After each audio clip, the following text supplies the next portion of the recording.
Morning.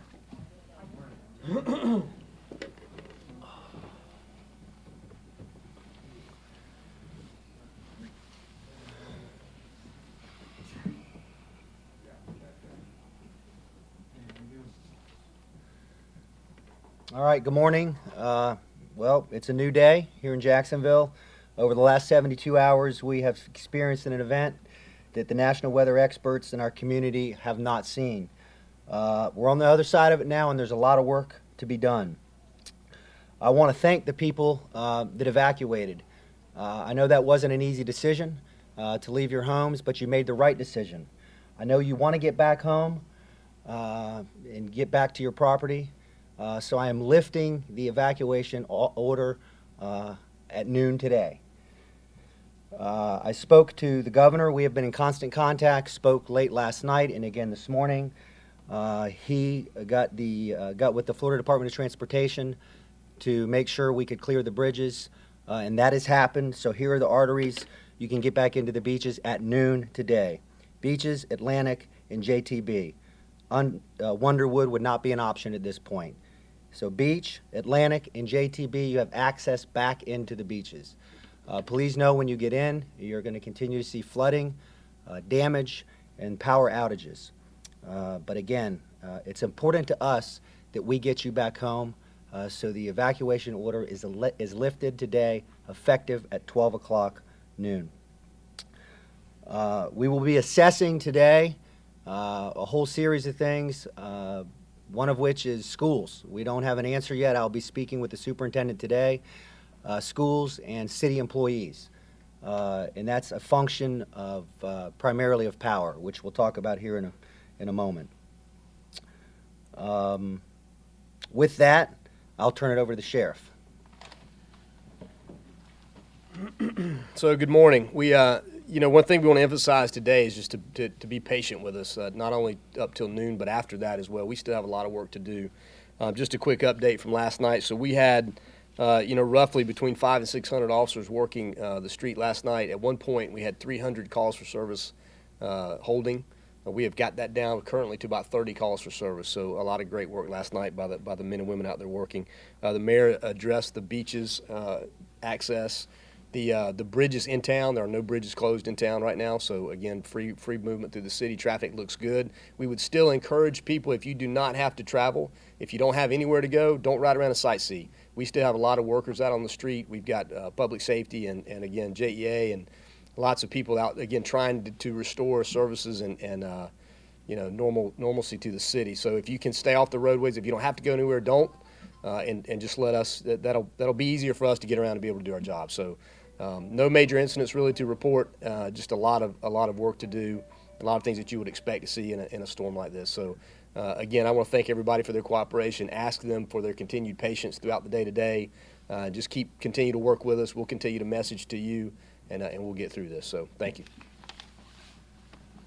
Obviously, there are significant power outages. You're going to have an update here from the JEA in a moment about specifics, but please know that, as I said before, assets have been secured from outside of our city. They're here today. There'll be more coming in, and we will continue to work to secure additional assets, and we are going to ride really hard to get your power back on. So have the JEA now. Hi, good morning. Ted Hobson with JEA. First, I want to thank the Mayor Curry and his staff for the outstanding cooperation, collaboration, and support we've gotten over the last few days. That will certainly continue to be critical to us during the timely and effective restoration of power to all of our customers. This is what we know right now. We have experienced significant electric system outages. We're talking about poles and transformers and wire wrapped around trees lying on the ground. We will provide the mayor an update on a 3-hour basis of our restoration efforts. Because of the high number of these outages and the significant damage to the electric system, restoration times are not known. We cannot determine restoration times at this point.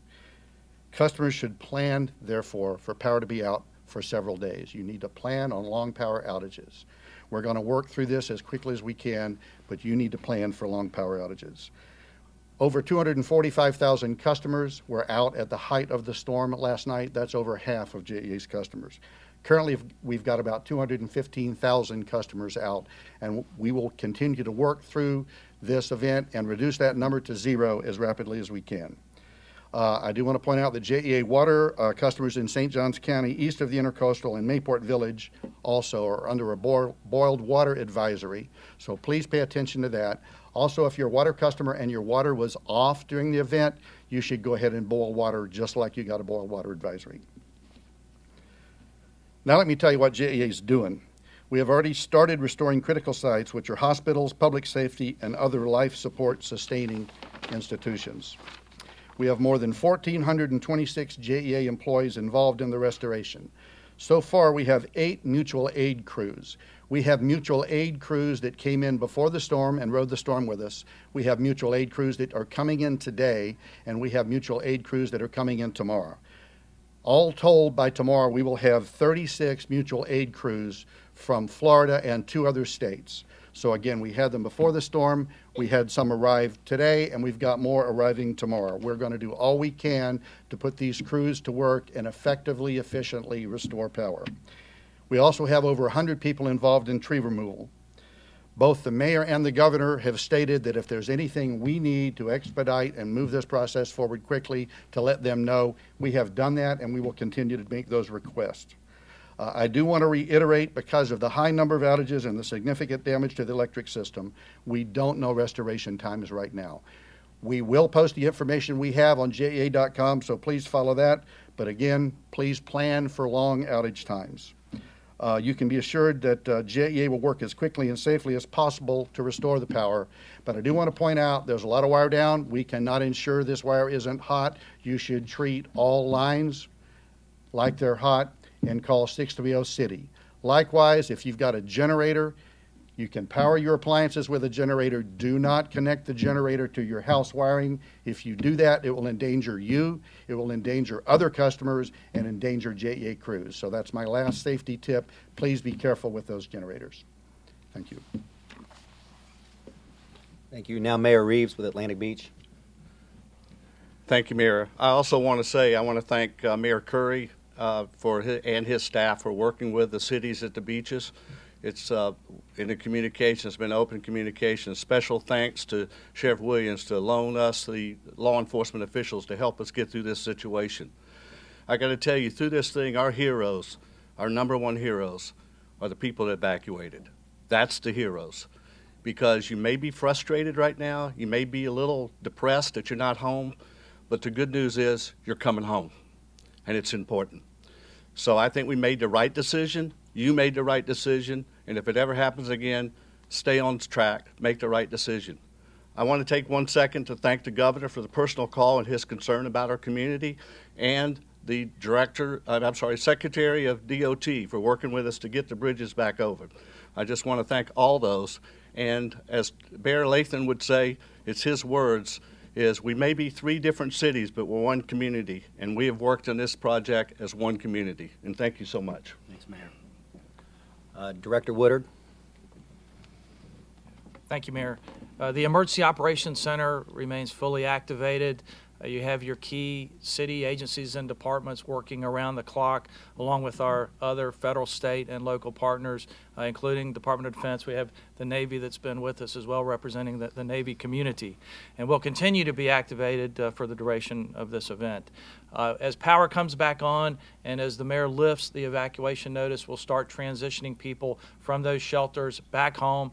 Obviously, if special needs clients still need to be in a safe place because they don't have power at home, we'll continue to serve them. Thank you. Thanks. Before we take questions, I just want to reiterate the importance of us getting people back to their homes and why that's possible. I committed on the front end of this that we would have people, when it was safe, out, teams out, assessing damage and assessing safety to get back home. That started last night. It's happening today. The communication with the governor, to have the governor directly say, we're going to get with the FDOT and work our butts off to make sure that the arteries are open and people can get back to where they need to be. That's the kind of effort and work that's happening now. A lot of work to be done, and that's what you can expect in the days ahead. With that, we'll take any questions. I guess with the bridges reopening, is that going to be a problem with everybody rushing at once to get back home? Or Sheriff, are you going to be doing anything special to facilitate that? Let me say one thing. If you're in a hotel room and you don't have to check out, if you're comfortable and you don't want to sit in traffic, just an extra hour or two might be wise. But look, people are free to go back to their homes. Patience is the word of the day. So we have 3 arteries open. Wonderwood may or may not make it today, depending on we still have work to do on Wonderwood. So just be patient. I think that's the key. So I know everyone wants to rush back home, and I understand that. But I think just be patient with us. We are going to work the traffic signals and pull traffic and get people through, as quickly as we can. We're not going to let it run on a normal cycle. So you'll see a lot of officers. Not only the Jax Beach, Atlantic Beach, Neptune Beach, officers out working. We'll have some JSO officers out there as well, and on the arteries coming in, to keep traffic flowing and keep people moving and get them in that, get them back home. But they're going to be choke points. There's going to be congestion. Again, just be patient with us, and we'll get you back. Sheriff, are you aware of any loss of life? And then to reiterate, if you would please, what should people consider the greatest danger points as they return? Well, and this may be something for even Steve or JEA to talk about. For us, it's just typically a lot of things happen after the storm, people trying to cut trees, that type of thing. I mean, be patient, again, with the crews that are working and allow them to do their work, basically. And I think, that's the message. Patience, again, and not just traffic, but a lot of different areas is the message we want to send today. What are the problems with Wonderwood? Trees down. We have trees down, and we have some issues on, with the, getting those cleared so people can safely get around, that it can handle the volume of traffic that we expect. We know it's early, but do you guys have kind of a rough estimate or have any idea of how bad it is? The beaches, obviously, all saw how inundated some of the streets got. Yeah, the damage assessments have been done, so I'll let somebody else. Chief? Yeah.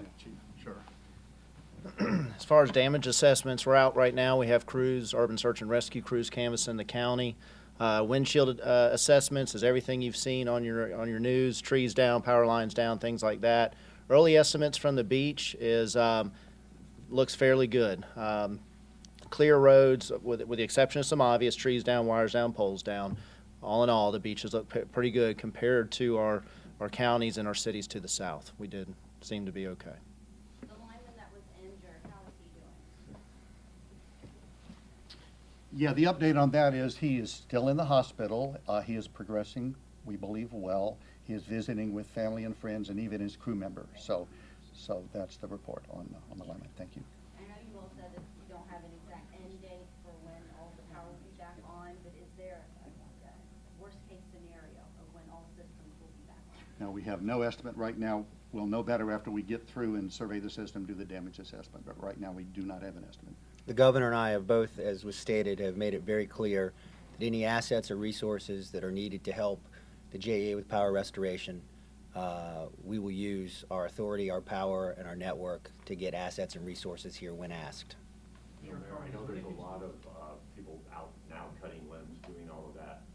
You're trying to get the city back online. Are we going to see, picking up this debris? That's going to be the thing that's going to happen. Yes. What can we say about that? And can they put out as much as they need? Yeah, so Sam, on the front end of that, why don't you address that? Because we activated. Good morning. This is Sam Musa, Mayor Curry, CAO. 7 a.m. this morning, we activated what we refer to our cut and toss crews. These are the crews that will be traveling the county and removing trees from travelways. The initial phase would be cutting up the tree, setting the debris on the side of the road. That's what we refer to as the cut and toss. Once all that is done, we will begin our debris pickup, and that schedule has not yet been determined. So our priority today is cut and toss, making sure our travelways are clear. And once a debris pickup schedule is developed, then we'll make sure folks know what we anticipate to do in that area. Sam, is that just yard debris that you're talking about? Like, if people have stuff from their homes or whatever, can that stuff go out there too? That stuff can be put out on the curb. It'll be a while before we get to it because our first priority is cutting and tossing those trees that are in the right-of-way. And Mayor, just to reiterate, if somebody comes across trees down or power lines down, or they have trees on their homes that they need help getting rid of, who do they need to contact? What numbers do they need to call? Sure. Anything that's non-life threatening, 630 City. Down power line, don't get anywhere near it, don't inspect it, don't touch it, don't even think about it. Call 630 City. Friday garbage picked up Sunday. Next Friday garbage pickup is scheduled for Sunday, which is today Friday or Saturday? Today's Saturday. Tomorrow, Sunday, garbage pickup. I would look as far as roadways, a lot of people are commenting and asking us, is it clear to come on back from Georgia and other places like that? Are we still all clear? Sheriff. Yeah, regionally, there are no major issues. So we keep in tabs on that with FHP and some of the other regional partners, and we're not having any issues regionally. So in terms of travel outside the region coming back in, we're good.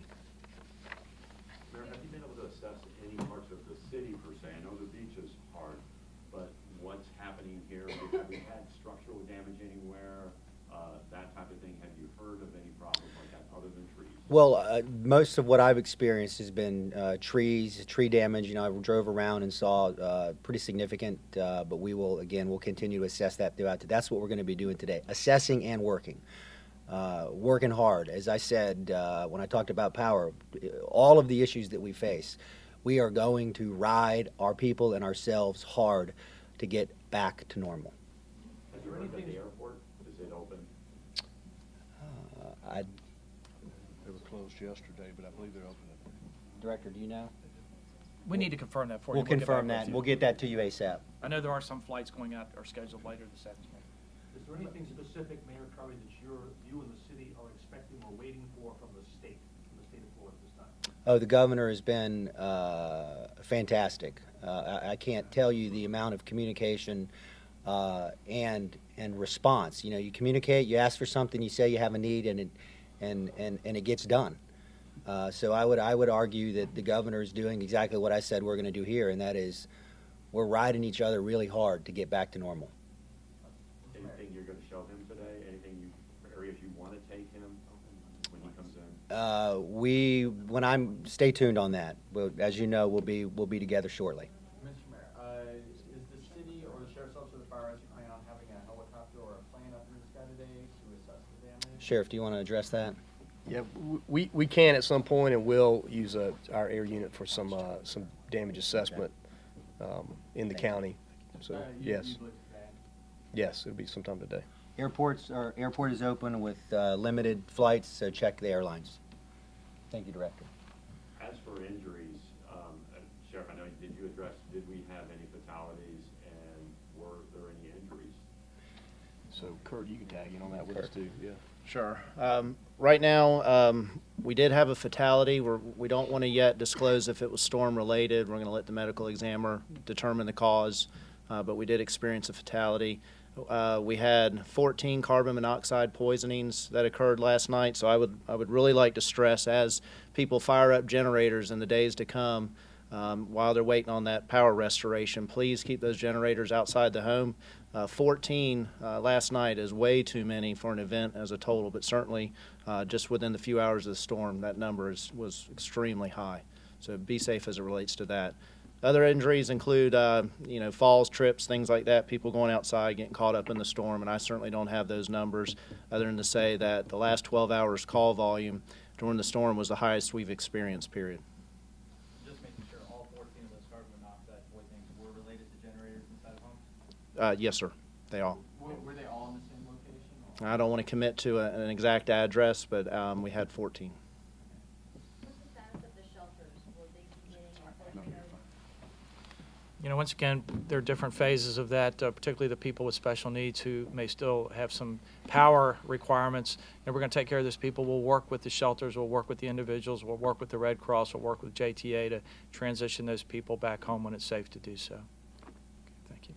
Mayor, if you had to assess now, we've heard everything on here, your overall impression of how everything went and what's ahead.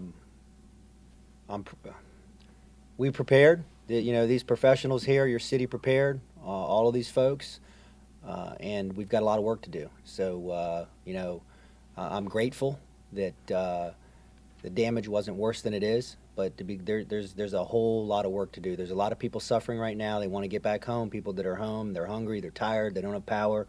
We recognize that, and I don't want to talk about assessments till we get everybody up and running. Mayor Reed, what's the update for power for areas that are not powered by We are powered in Atlantic Beach. We're powered by JEA. Jack's Beach is powered by their own. I don't have the details on that. We still have some people without power in Atlantic Beach, but not as many as we thought at this point. And do we know how many calls or, I guess, how many pen calls there are from the beaches that were to emergency responders who could not? Curtin, Chief, do we know that? I don't have an exact number, just understand when the beaches were evacuated, that included first responders. And so there were certainly some calls that happened and were handled the best they could. We have no calls holding in the beaches area right now, but I don't have an exact number. You want to know how, like, the zoo and, like, the Trout River area, how folks are faring up there and how bad that was? Chief, you want? Sure. Trout River did experience some minor flooding that we've seen as far as windshield assessments. We have not heard anything from the zoo as far as requests for aid and requests for any needs or anything like that. So the assumption is that it should be okay right now. Yeah, and to that end, look, because specifically the way we had to evacuate the beaches cities, there's a lot of talk about getting those arteries back open, which we've announced today, assessing and getting people back home. But the entire city is hurting. All over this city, we're going to work to get this entire city back to normal in the city that we are, and we're going to do it together. Does the city have a specific plan, as there is now a lot of still water, in terms of mosquito control going forward with all the water that's still out there? Sam, do you want to address our stormwater and mosquito control? Yes, our other priority that's currently ongoing is stormwater. We have 12 stormwater crews currently in the field working, looking at flooding areas, trying to get the water to leave its current location back into the ditches and tributaries. We also have a proactive mosquito control program that we will be implementing to ensure that this stagnant water will not create any issues. And somewhat related with that is, in terms of water quality, is there going to be a boil notice out there, or do we know how the storm water is affecting city water supply? We have no issue right now. Is there? Go ahead. So the one boiled water advisory that I told you about earlier is still out there. We have no other boiled water advisories, so we know of no other issues right now. Again, if you lost water during the event, we would advise you to boil the water, but no other known issues at this time. Sam, is there any flooding anywhere, or is it just minor? We have minor flooding throughout the county. There are some major areas that crews are working on as we speak to try to resolve that. There'll be lots of barricades up, I'm sure, either for a down tree or a flooded area. But we're giving those areas priority. And as the mayor has emphasized before, please do not attempt to drive through a flooded area. If you see a barricade, it's there for a reason. Stay out of the area. How long will the shelters be open? Director? You know, obviously, some of those are in schools, so we want to transition people out of the schools. If it's safe for people to go back home, we're going to encourage them to do so as soon as we can do that. And we'll be, as I said, working with JTA. We'll be working with the Red Cross and the shelters. We obviously have the Legend Center, which we can move people to if we, eventually need to clear all the schools. Listening to talk radio this morning, people were calling in 690 from the Arlington community saying they had no toilet facilities. They couldn't flush their toilets. Can somebody explain how widespread that is and how that gets resolved? I haven't heard of that. We will go back and take a look at that. We certainly are unaware of any widespread issues regarding wastewater. And our buses running? Pardon me? Oh. JTA, do we know the J? They're not running. We'll have another update. We'll have additional updates for everybody throughout the day. Look, again, I want to thank you, all of the media, for getting the message out, and I know you will continue to do so. And I want to remind people, be safe, be smart as you're getting back into your homes, as you leave your homes to assess your damage. Just think before you act and move, because there's still dangerous situations throughout the city. Thank you.